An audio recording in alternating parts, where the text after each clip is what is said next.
2 Kings 6. And the sons of the prophets said to Elisha, Behold now, the place before you where we are living is too limited for us. Please let us go to the Jordan, and each of us take from there a beam, and let us make a place there for ourselves where we may live. So he said, Go.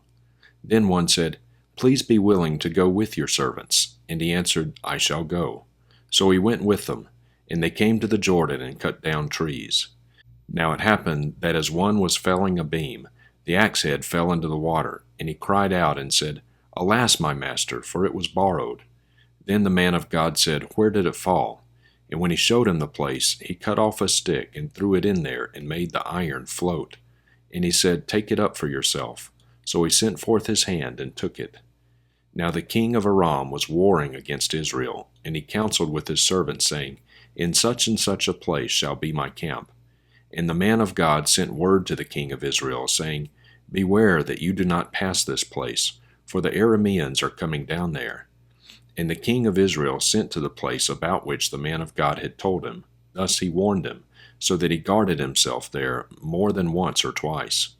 Then the heart of the king of Aram was enraged over this thing, and he called his servants and said to them, Will you not tell me which of us is for the king of Israel? And one of his servants said, No, my lord, O king, but Elisha, the prophet who is in Israel, tells the king of Israel the words that you speak in your bedroom.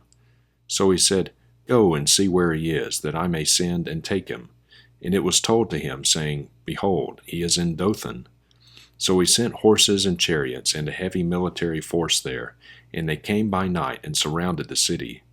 Then the attendant of the man of God arose early and went out, and behold, a military force with horses and chariots was all around the city.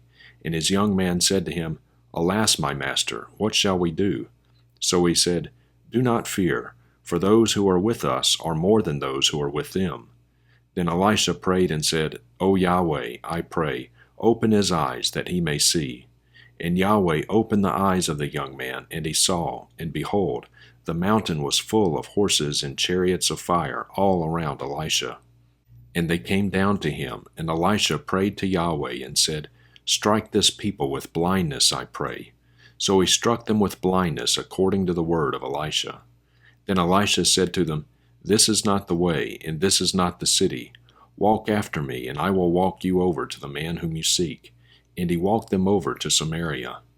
Now it happened that when they had come into Samaria, Elisha said, O Yahweh, open the eyes of these men, that they may see. So Yahweh opened their eyes, and they saw, and behold, they were in the midst of Samaria. Then the king of Israel, when he saw them, said to Elisha, My father, shall I strike them down? Shall I strike them down?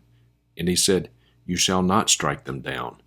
Would you strike down those who have taken captive with your sword and with your bow?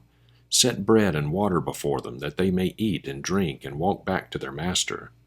So he prepared a great feast for them, and when they had eaten and drunk, he sent them away, and they went to their master. And the marauding bands of Arameans did not come again into the land of Israel. Now it happened afterwards that Ben-Hadad, king of Aram, gathered all his military camp and went up and besieged Samaria. Now there was a great famine in Samaria, and behold, they besieged it, until a donkey's head was sold for 80 shekels of silver, and a fourth of a cab of dove's dung for 5 shekels of silver. As the king of Israel was passing by on the wall, a woman cried out to him, saying, Save, my lord, O king. He said, If Yahweh does not save you, from where shall I save you? From the threshing floor or from the winepress? And the king said to her, What is the matter with you? And she said, This woman said to me, Give your son, that we may eat him today, and we will eat my son tomorrow.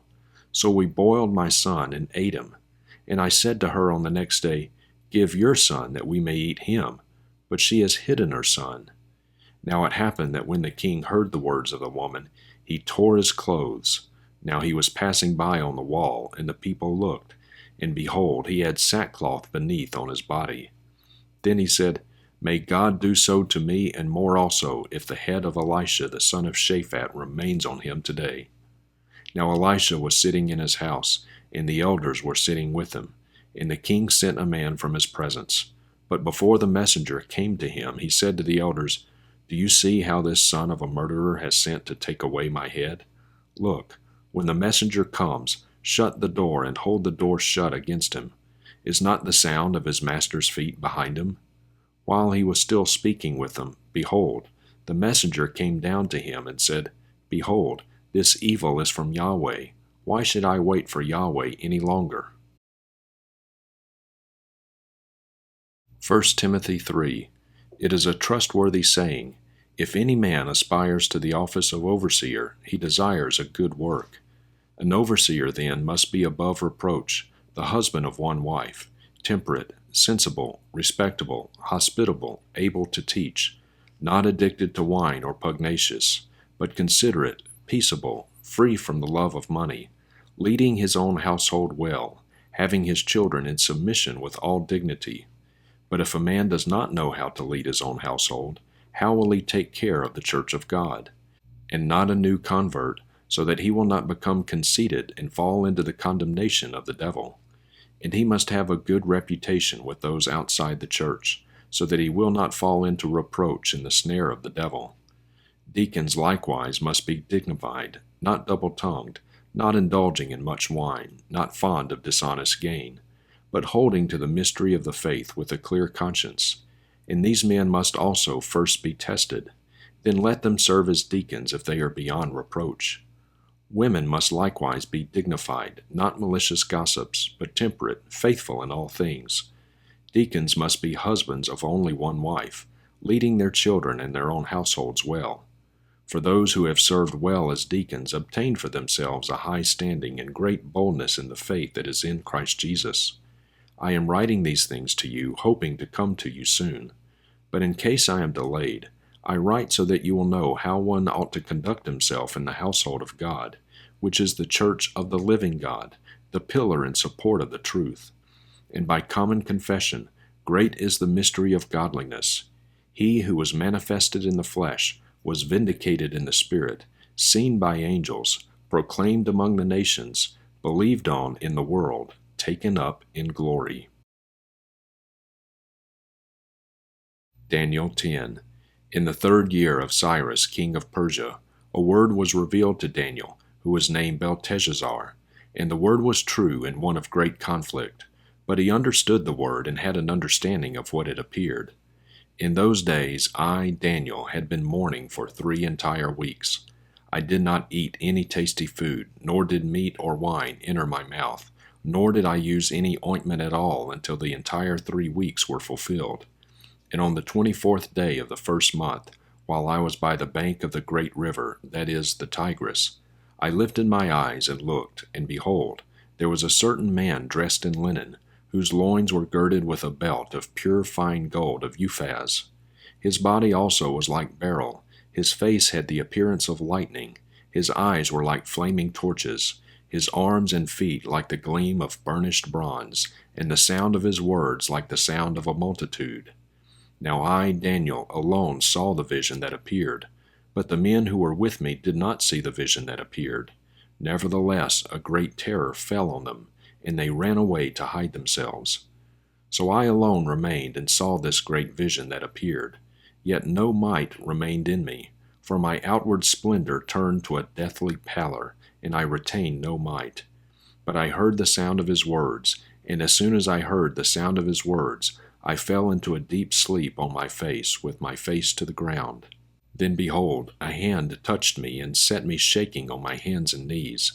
And he said to me, O Daniel, man of high esteem, understand the words that I am about to speak to you, and stand upright, for I have now been sent to you. And when he had spoken this word to me, I stood up trembling. Then he said to me, Do not be afraid, Daniel, for whom the first day that you gave your heart to understand this and to humble yourself before God, your words were heard, and I have come in response to your words. But the prince of the kingdom of Persia was standing against me for 21 days. Then behold, Michael, one of their chief princes, came to help me. Now I had been left there with the kings of Persia. Now I have come to give you an understanding of what will happen to your people in the last days, for the vision pertains to the days yet future.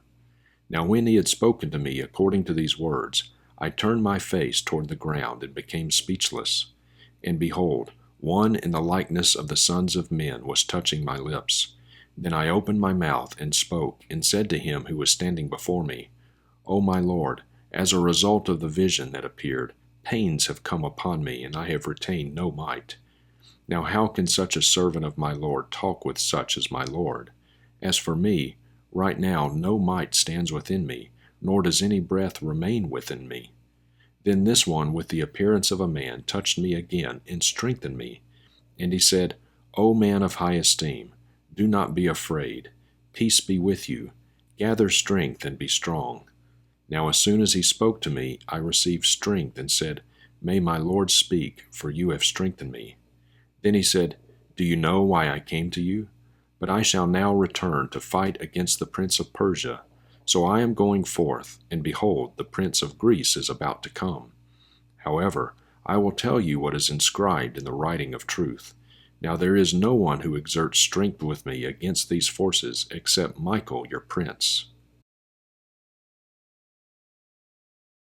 Psalm 119, 1 through 24. Aleph. How blessed are those whose way is blameless, who walk in the law of Yahweh. How blessed are those who observe his testimonies. They seek him with all their heart. They also do not work unrighteousness. They walk in his ways. You have commanded us to keep your precepts diligently. Oh, may my ways be established to keep your statutes. Then I shall not be ashamed when I look upon all your commandments. I shall give thanks to you with uprightness of heart when I learn your righteous judgments. I shall keep your statutes. Do not forsake me utterly. Baith. How can a young man keep his way pure? By keeping it according to your word. With all my heart I have sought you. Do not let me stray from your commandments. Your word I have treasured in my heart, that I may not sin against you. Blessed are you, O Yahweh. Teach me your statutes. With my lips I have recounted all the judgments of your mouth. I have rejoiced in the way of your testimonies, as much as in all riches. I will muse upon your precepts and look upon your ways. I shall delight in your statutes. I shall not forget your word. Gimel. Deal bountifully with your slave, that I may live and keep your word. Open my eyes, that I may behold wonderful things from your law. I am a sojourner in the earth. Do not hide your commandments from me. My soul is crushed with longing for your judgments at all times. You rebuke the arrogant, the cursed, who stray from your commandments. Take away reproach and contempt from me, for I observe your testimonies.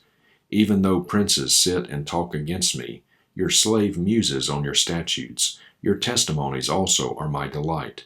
They are my counselors.